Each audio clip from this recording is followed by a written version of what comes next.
வணக்கம். நான் Arunkumar second CS. இன்றைய செய்திகள். நாடு முழுவதும் மொபைல் ஆப் மூலம் கடன் மோசடி. ரூபாய் 3000 கோடியை கிரிப்டோ கரன்சியாக மாற்றிய கும்பல்.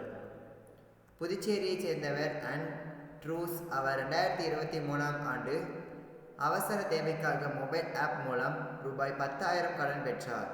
கடனுக்காக முறையாக வட்டி கட்டி வந்த அவர் சில மாதங்கள் கட்டவில்லை. அவரை கடன் கொடுத்த ஆப் நிர்வாகிகள் தொடர்பு கொண்டு மிரட்டி தொடங்கினர். அவருடைய போட்டோவை நிறுவனமாக மார்பிங் செய்து எல்லோருக்கும் அனுப்புவதாக அவர்கள் மிரட்டினர். இது போன்ற மிரட்டிய அவர்கள் வாங்கிய ரூபாய் 10,000 கடனுக்கு வட்டி மேல் வட்டி சேர்த்து ரூபாய் 2,99,000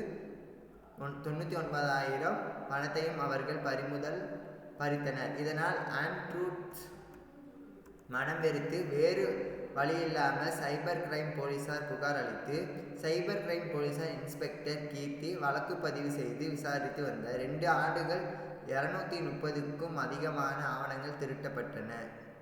வங்கி, செல்போன், வாட்ஸ்அப் விவரங்கள், டெலிகிராம் தளங்களில் புதுச்சேரி சைபர் கிரைம் பகிர். எந்த ஊரில் இருந்து கும்பல்கள் செயல் பயன்படுத்துகின்றது, பணம் எங்கு செல்கிறது என பல கோணங்களில் விசாரணை நடத்து. இந்த கடன் ஆப் மோசடியின் அதில் நாடு முழுவதும் இருந்து 14 பேர் கொண்ட குழுவின் ஈடுபடுகிறது. எனவே விசாரணை தெரிய வந்த இதை எடுத்து அவர்கள் படிக்க புதுச்சேரியின் சைபர் கிரைம் இன்ஸ்பெக்டர்கள் ரீதியாக ராஜன், கீர்த்தி தலைமையில் 2 தனிப்படைகள் அமைக்கப்பட்டன. போலீஸ் வேட்டையின் முதல் நபரான கேரளாவில் எர்ணாகுளத்தில் முகமது ஹபீப் 37 கைது செய்யப்பட்டனர். அவர்கள் லாரி டிரைவராக இருந்து சைபர் கும்பலுடன் சேர்ந்து பண மோசடியில் ஈடுபடுவதும் அவருடைய 3 வங்கி கணக்குகளின் ரூபாய் 10 கோடியே 65 லட்சம் பரிமாற்றம் நடத்தப்பட்டிருப்பது விசாரணையில் தெரிய வந்தது. இது குறித்து சைபர் கிரைம் போலீசார் கூறியதாவது: கடன் ஆப் மோசடியில் ஈடுபடும் 14 பேர் கண்டறியப்பட்டுள்ளனர். அவர்களுடைய வங்கி கணக்குகளில் 300 கோடியின் மேல் பகிர்வதனை நடத்தப்பட்டன.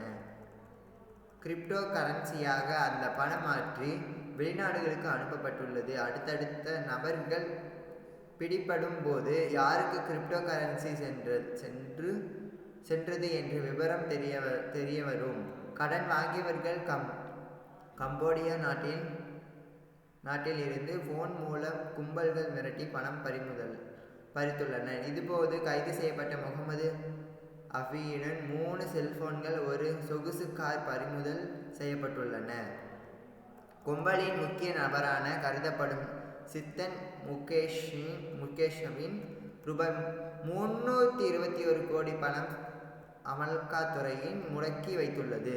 போதைப் பொருட்கள் வழக்கில் முஜீப் கைது செய்யப்பட்டுள்ளது. மொத்தம் 14 பேரில் இதுவரை 3 பேர் பிடிக்கப்பட்டுள்ளனர். மேலும் 11 பேரை பிடிக்க தீவிரம் தேடுதல் வேட்டை நடத்தி வருகின்றது. இவ்வாறு போலீசார் தெரிவித்துள்ளனர். நன்றி.